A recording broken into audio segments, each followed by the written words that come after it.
So geng, di tengah-tengah bandar yang sangat sibuk, korang tahu kat mana? Kat Pavilion. Tapi untuk pengetahuan korang semua, Zindor ada bukan di Pavilion, tapi di Fahrenheit. Jom aku tunjuk dekat korang.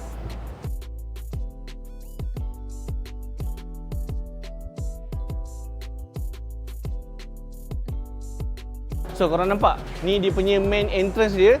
Korang jalan-jalan saja masuk dan ke dalam.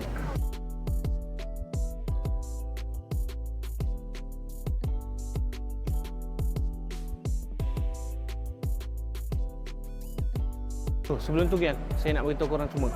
Korang naik escalator ni, tingkat 1, kalau korang tengok kat sini pun dah boleh nampak dah Zindor. Jom, cepat.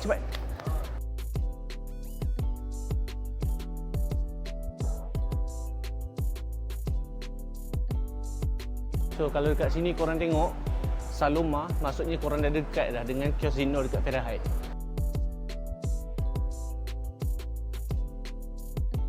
Jadi, dekat sinilah dia. Dia berhadapan dengan Uniqlo. Okey, tingkat 1 dekat Fahrenheit. So, kat sini apa yang saya boleh bagi tahu dekat korang semua?